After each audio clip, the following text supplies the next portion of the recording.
Beginning Monday, September 20th, political strategist and social impact advisor Aisha Mills will join the BNC lineup. Her new show, Amplified, will air weeknights at 7.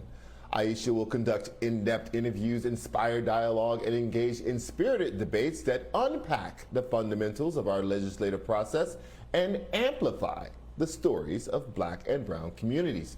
Joining us to discuss the show and to preview a few of the topics she plans to tackle is Aisha Mills.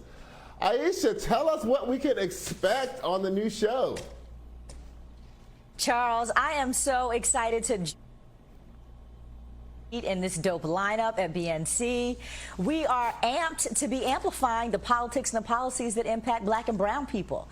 You know, what I want to remind all of America is that the Black and brown communities are rising in this country. Our demographics are growing. We are ultimately going to be the majority of this nation. And we need to act like it. We need to flex and make sure that our power follows the demographics, that our politics are the politics that are forefront in this nation. And so what we're going to be talking about is how we have agency as a community, as communities, to dictate the direction of where we go as a country and to make sure that we're advancing all the policies that we need to really uplift our lives. So it's going to be fun. We're going to have a diverse range of guests to be able to have these conversations. But ultimately, when people tune in, I'm hoping that as we discuss the happenings of the day, you get some context as to how we got here, why it matters to us, and what specifically we can do to start to tackle the issues that face us.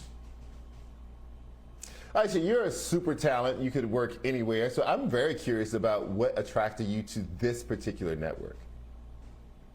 Oh, that's a great question. You know, look, I have been in this game. I like to tell people, I've been a political strategist, running campaigns, working campaigns for over 20 years now, and I actually just get to play a Politico on TV, which is super cool at this point in my life. But I have been, you know, spending many years trying to get representation for queer people. I've been a leader in the LGBTQ movement, as well as for Black people and for women.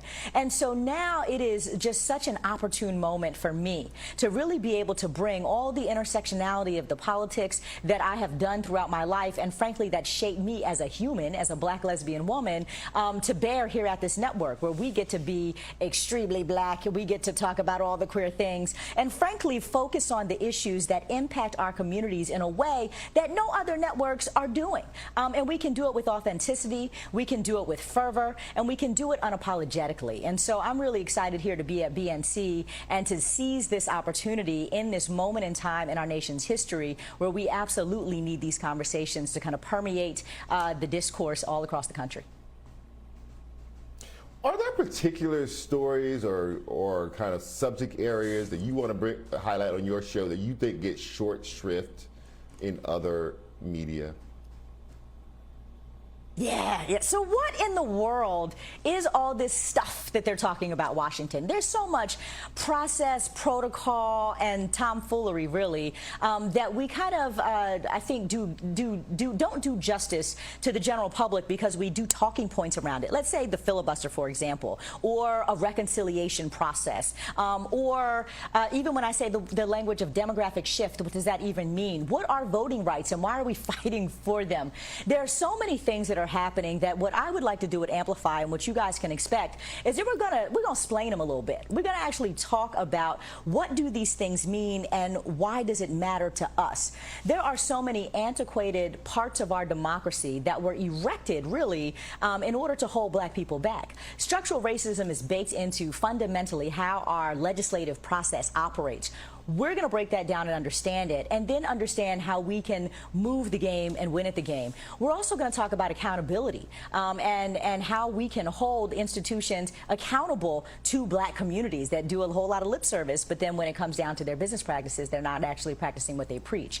So this is going to be about a little bit of learning, a little bit of accountability, and it's also going to be, you know, thinking of how we all can use our platforms in the way that some celebrities do to really be woke and to have conversations that are moving the conversation forward rather than just diagnosing problems and complaining and moaning and groaning. groaning. So you can expect all of that on our show, and I'm hoping that people will walk away feeling like they just had happy hour with their friends and also, you know, had a little bit of intellectual vibe going on too.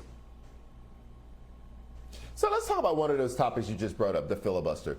What do you think about what's happening right now around the negotiations around the filibusters, and why should black people in particular care so much about the outcome of that discussion? Well, first of all, we should be paying deep attention because the filibuster has gotten dragged out throughout time to stomp out civil rights and to block progress for black people. So just as it was used by Strom Thurmond on the floor of the Senate over and over and over again to keep a vote from happening on civil rights and voting rights, right now we've got Joe Manchin essentially saying he's going to hold on to this filibuster and doesn't want to get rid of it because he doesn't want us to be able to have votes that would advance things for black people. It absolutely is used as a tool to negate progress, and it really hurts us in the process.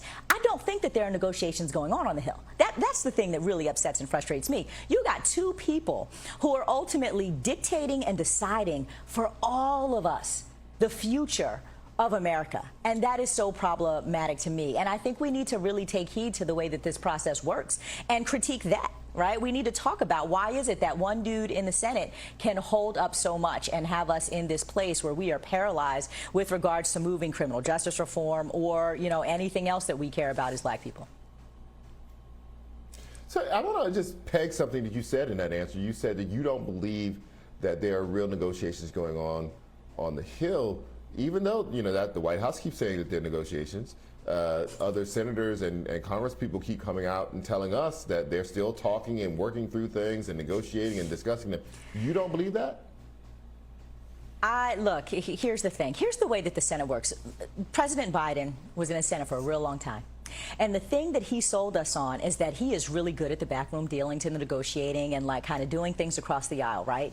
The way that this works, if it were to be a real negotiation, is I'm asking the question, what have y'all offered Joe Manchin and Kyrsten Sinema? I mean, there's got to be something in their districts, in their states, that they would be happy with if they've got, you know, tossed a little bit of money to do this or that or erect some hospitals or put their name on something. I don't know what has to be done. But a real negotiation to me would be, what are your interests? And how can we figure out a way to get to your interests so that we can advance something that's in a greater interest? And I don't know that those conversations are happening so much as people are just like kind of frigidly watching those two just say what they want to say without a whole lot of, you know, of the White House at least intervening in it. So I'm hoping that Biden starts to get a little heavy-handed. I think that he will, but it needs to happen soon. And that's why you're the smartest person in the room, always on all matters legislation. Aisha Mills, thank you for joining me tonight, and I look forward to your show so much. I cannot wait. I will be watching on Monday. Thank you so much. Thank you, sir. Again, starting Monday, you can watch Amplified with Aisha Mills, weeknights at 7 Eastern, right here on BNC.